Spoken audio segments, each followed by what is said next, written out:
Hello students, myself Deepika Prajapati from Computer Department, and today we are going to study about new concept in a data structure subject, structure.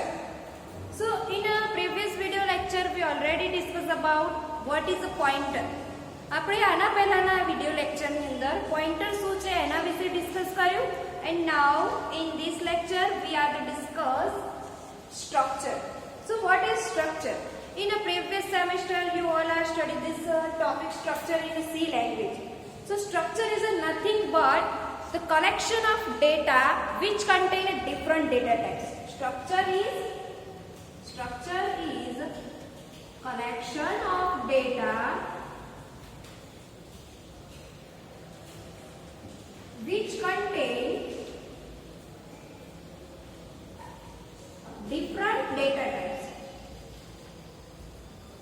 It's known as a structure. For example, હું તમને એક example આપું. Suppose મારે કોઈ એક સ્ટુડન્ટનો data collect કરવો છે. એમાં સ્ટુડન્ટનો એનરોલમેન્ટ નંબર જોઈએ છે, એની એજ શું છે એ ડિફાઇન કરવું છે, એનું નેમ શું છે એ ડિફાઇન કરવું છે.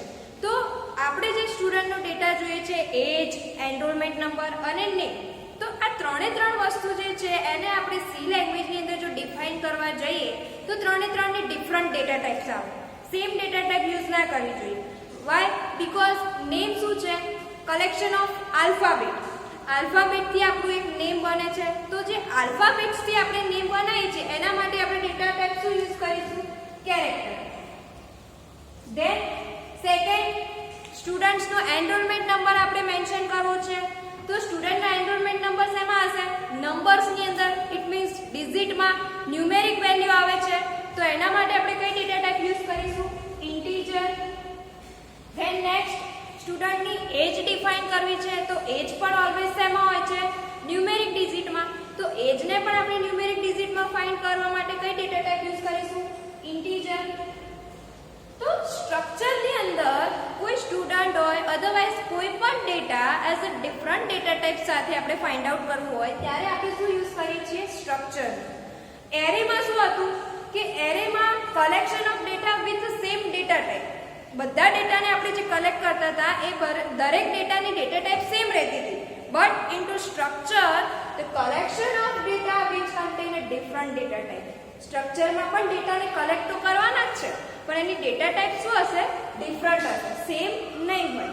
તો જ્યારે પણ આપણે સ્ટ્રક્ચરનો યુઝ કરીશું તો એનું પણ એક પ્રોપર સ્ટ્રક્ચર સિન્ટેક્સ હશે. તો એ સિન્ટેક્સ કઈ રીતે ડિફાઇન થાય છે તો આપણે જોઈએ. તો structure keyword used four define structure. કે જ્યારે પણ આપણે સી લેંગ્વેજમાં સ્ટ્રક્ચરનો યુઝ કરતા હોઈએ ત્યારે પહેલા શું આપવાનું છે? સ્ટ્રક્ચર કીવર્ડ મીન્સ એનું શોર્ટ છે STRUCT સ્ટ્રક્ટ. એટલે એની શોર્ટ કીવર્ડ પહેલા તો યુઝ કરવાની છે and then given structure name. અને પછી આપણે શું આપવાનું છે અહીંયા? Struct and here given the structure name. તો આ એની શું થઈ ગઈ? Syntax. This is the syntax about structure. So syntax આપણે એક વખત જોઈ લીધી કે ચલો ભાઈ ડિફરન્ટ ડેટા ટાઈપ સાથે ડેટાને કલેક્ટ કરવા હોય ત્યારે આપણે સ્ટ્રક્ચરનો યુઝ કરીએ છીએ અને એના માટે આપણે કઈ કીવર્ડ યુઝ કરવાની છે? Struct keyword and then given the structure name. પછી શું? તો એના પછી આપણે કર્લી બ્રેકેટ્સની અંદર સ્ટ્રક્ચર મેમ્બર આપવાના છે. Means structure member 1, then structure member 2 and so. તો આ શું થઈ ગઈ આપણી સ્ટ્રક્ચરની સિન્ટેક્સ. હવે આપણે આનું એક એક્ઝામ્પલ ટ્રાય કરીએ કે એક્ઝામ્પલ કઈ રીતે આપણે સી લેંગ્વેજની અંદર રાઇટ ડાઉન કરવું પડે. સો here the example of structure.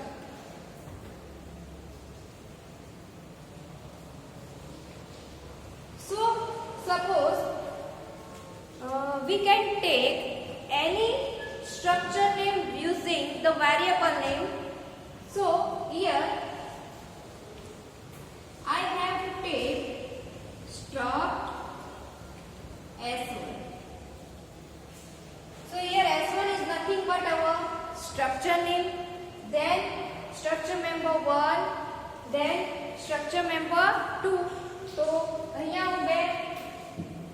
Member define કરી લઉં કે કોઈ સ્ટુડન્ટની એજ જોઈએ છે તો એના માટે હું લઈ લઉં છું ઇન્ટીજર એજ. ધેન સેકન્ડ નેમ જોઈએ છે સ્ટુડન્ટનું તો એના માટે હું લઈ લઉં છું કેરેક્ટર નેમ. અને નેમ માટે ઓલવેઝ આપણે સાઇઝ આપવી પડશે. Why? Because name is nothing but the collection of alphabet using the character data type. So એના માટે આપણે એક ડેટા ટાઈપ આપી છે કેરેક્ટર અને એની સાઇઝ હું લઈ લઉં છું 10. વાય 10? તમે અહીંયા 20 પણ લઈ શકો as you wish. But name 10 થી વધારે આલ્ફાબેટ થતા હોતા નથી એટલે આપણે એની સાઇઝ રાખીએ છીએ 10. ધેન ઇન્ટીજર એનરોલમેન્ટ નંબર લઈ લઈએ. તો આ શું થઈ ગયું મારું structure declaration. Then closing the curly braces. હવે એના પછી હું અહીંયા સેમીકોલન કરું છું. સો હવે સેમીકોલનનું મીનિંગ શું થશે કે જે મેં સ્ટ્રક્ચરને અહીંયા ડિફાઇન કર્યું છે એને હવે મારે ઓબ્જેક્ટિવ કોલ કરાવડાવવું છે. શું કરાવડાવવું છે? ઓબ્જેક્ટિવ મારે એને કોલ કરાવડાવવું છે. એટલા માટે હું અહીંયા શું કરીશ? સેમીકોલન. તો હવે ઓબ્જેક્ટિવ કોલ કરાવવા માટે શું કરવું પડશે મારે? પહેલા તો જે મેં સ્ટ્રક્ચર નેમ લીધું છે એનાથી જ મારે ઓબ્જેક્ટ ક્રિએટ કરવાનો છે. તો હું અહીંયા શું કરીશ? s1 s ઓબ્જેક્ટ ક્રિએટ કરીશ. રાઈટ? અહીંયા શું કરીશ હું? s1 s એક ઓબ્જેક્ટ ક્રિએટ કરીશ. ધેન નેક્સ્ટ હવે આપણે શું કરીશું કે જે પણ આપણે સ્ટ્રક્ચરને s1 તરીકે ડિક્લેર કર્યું છે એને યુઝ કરીને આપણે એક ઓબ્જેક્ટ બનાવ્યો છે s. તો આ જે આપણે સ્ટ્રક્ચર યુઝ કર્યું છે એ કયાથી ડિફાઇન કર્યું છે? સ્ટ્રક્ટ કીવર્ડથી. તો પહેલા આપણે શું આપવું પડશે? Struct keyword. હવે ઓબ્જેક્ટ ડિફાઇન કર્યો છે તો ઓલવેઝ એક્સેસ કરવા માટે આપણે એને શેમાં કરવું પડે? મેઇન ફંક્શનમાં યુઝ કરવું પડે. તો આ જે આપણું કોડિંગ છે કયા ફંક્શનમાં રાઇટ ડાઉન થશે? void main ફંક્શનમાં. સો હું અહીંયા શું રાઇટ ડાઉન કરીશ? void main. રાઈટ? ફરીથી એકવાર આપણે એક્સપ્લેન કરીએ. પહેલા સ્ટ્રક્ટ કીવર્ડ યુઝ કરવાનું છે, સ્ટ્રક્ચર નેમ ડિફાઇન કરવાનું છે, then into curly braces define the structure member. તો અહીંયા મેં એક સ્ટુડન્ટના ડેટા કલેક્ટ કરવા માટે સ્ટ્રક્ટ કીવર્ડ s1 આપણું સ્ટ્રક્ચર નેમ લીધું છે, ધેન એજ માટે મેં ઇન્ટીજર ડેટા ટાઈપ લીધી છે, નેમ માટે કેરેક્ટર એન્ડ એનરોલમેન્ટ માટે ઇન્ટીજર. ધેન સેમીકોલન કર્યા પછી આ જ સ્ટ્રક્ચરને મારે એક ઓબ્જેક્ટિવ કોલ કરાવડાવવું છે. ત્યારે સ્ટ્રક્ચર કીવર્ડ યુઝ કર્યા પછી using the name of structure ને ઓબ્જેક્ટ એક્સેસ કરો અને એને void main ફંક્શનની અંદર કોલ કરાવો. ધેન જે વસ્તુ આપણે લીધી છે એને હવે આપણે શું કરાવવાનું છે? printf કરાવવાનું છે. સો printf સ્ટેટમેન્ટનો યુઝ કરીશું. printf into bracket enter your age. અહીંયા શું આવશે? enter your age. પહેલું આપણે શું લીધું છે? એજ. તો એને સ્કેન પણ કરાવડાવવું પડશે. સો હું અહીંયા શું કરાવડાવીશ? scanf modulo d. then scan કઈ રીતે કરાવડાવશું? ઓબ્જેક્ટ ઓબ્જેક્ટને એક્સેસ કરાવડાવવાનું છે યુઝિંગ સ્ટ્રક્ચર નેમ સાથે. તો s ડોટ ઓબ્જેક્ટ આપણો શું છે? s. સો s ડોટ શું આપ્યું છે? એજ. તો આ આપણું શું થઈ ગયું? scanf function. ફરીથી ઓબ્જેક્ટ એક્સેસ કરાવડાવવાનું છે. સેમ જે રીતે આપણે એજ લીધી છે એવી જ રીતે હવે આપણે નેમ લઈશું. તો હવે હું નેમ લઉં છું.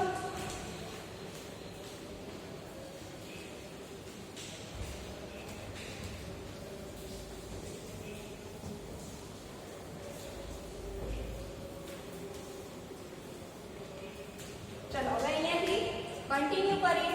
જે રીતે આપણે એજ લીધી એ જ રીતે હવે નેમ લઈએ. સો printf enter your name. હવે નેમ આપણે શેમાં આપ્યું છે? કેરેક્ટરમાં. સો કેરેક્ટર માટે મોડ્યુલો ડી એપ્લાય નહીં થાય એના માટે આપણે શેનો યુઝ કરીશું? મોડ્યુલો s. So scanf modulo s and then we can access using the object s dot શું આપ્યું છે? name. Okay.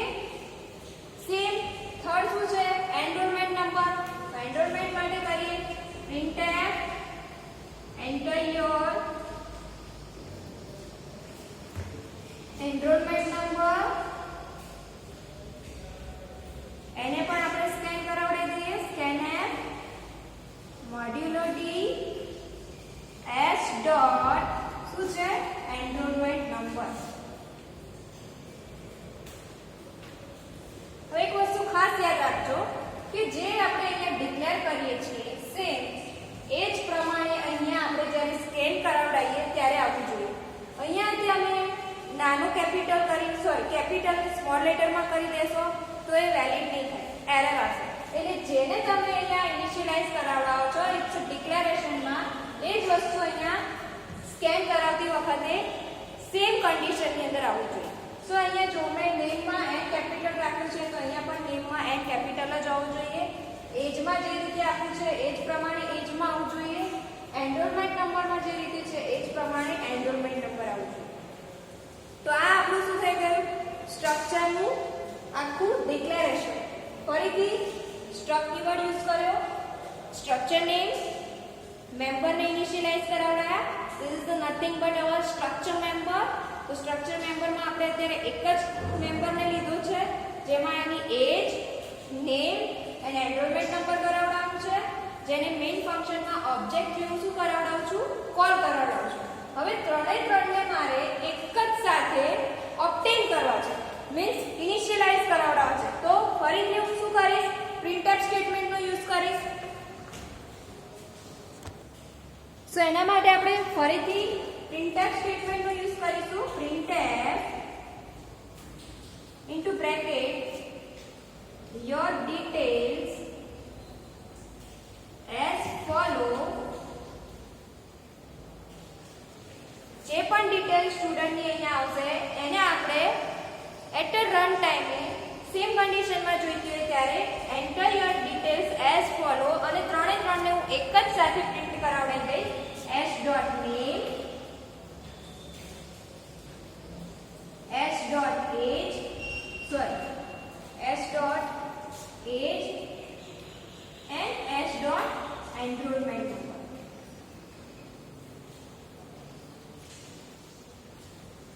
S dot name, S dot age and S dot enrollment number,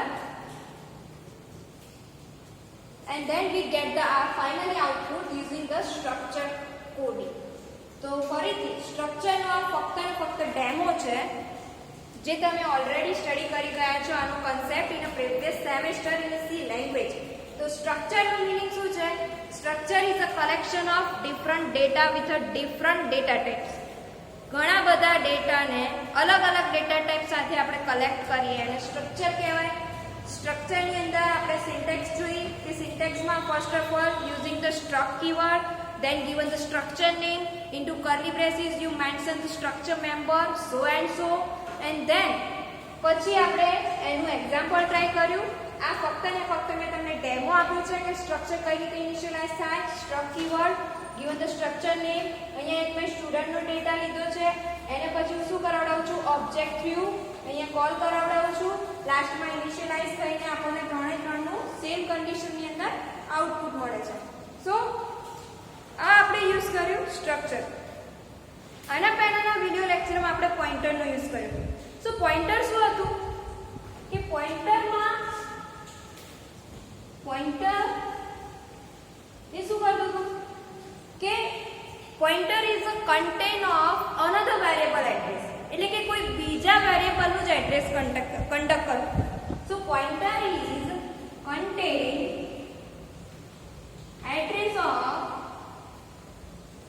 data, otherwise location of another variable. એવા મેં તમને સમજાવ્યું કે pointer શું કરે છે એઝ અ રેફરન્સ તરીકે કામ કરે છે.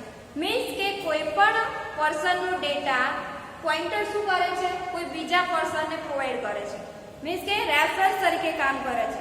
એમાં મેં તમને સમજાવ્યું कि suppose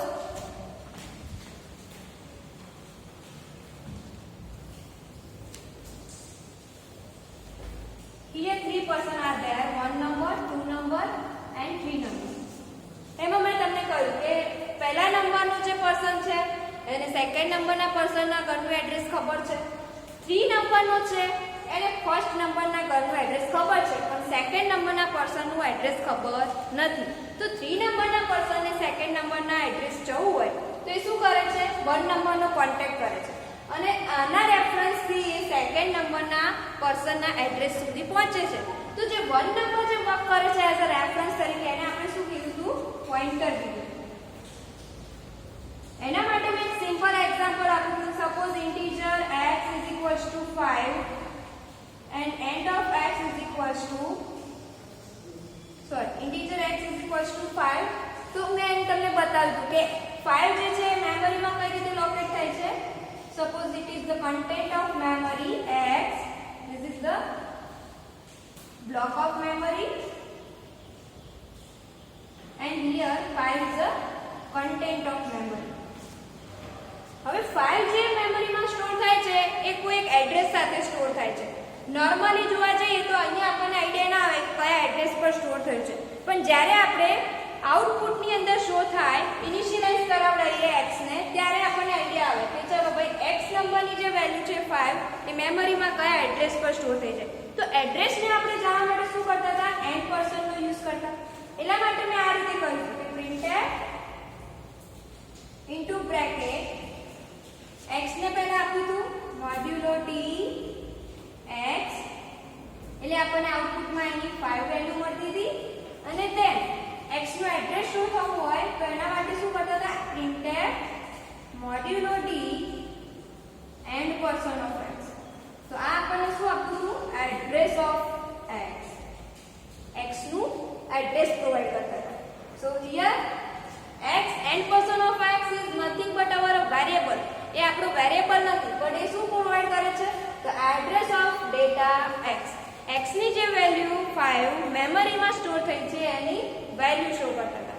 તો આ આપણો પોઇન્ટરનો કન્સેપ્ટ હતો જેમાં આપણે પોઇન્ટરને કઈ રીતે ઇનિશિયલાઇઝ કરતા? Using star.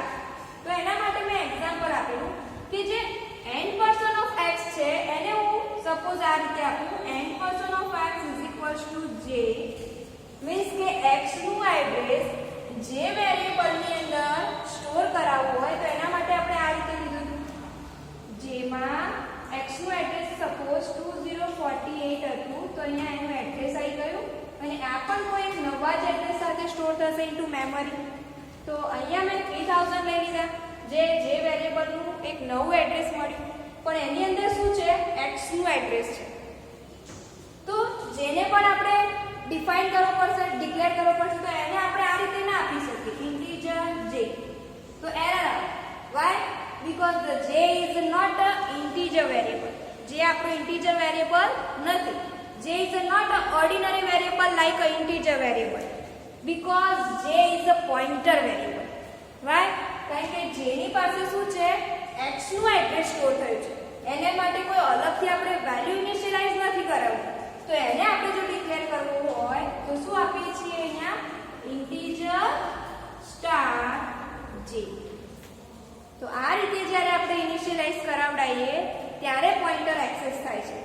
તો આ કન્સેપ્ટ આપણો પોઇન્ટરનો હતો અને અત્યારે જે આપણે સ્ટડી કર્યું એ સ્ટ્રક્ચરનો હતું. So dear all student, in fourth chapter ચોથા ચેપ્ટરની અંદર આપણો પહેલો ટોપિક પોઇન્ટર, બેઝિક અને structure. Basic knowledge about the pointer and structure. Pointer અને સ્ટ્રક્ચરનું બેઝિક નોલેજ જ છે. આની કોઈ જ ડીપમાં આપણે પૂરેપૂરી માહિતી નથી લેવાની. સિમ્પલ જે ઓલરેડી તમે પ્રીવિયસ સેમેસ્ટરમાં સ્ટડી કરી ગયા છો એને જ આપણે રિવાઇઝ કર્યા છે એટલે ખાલી કન્સેપ્ટ યાદ રાખવાના છે. સો dear all students, I hope you all are easily understand from this video lecture about the pointer and structure. And if anyone have a doubt in a pointer and structure, then please comment on Google Classroom. Thank you.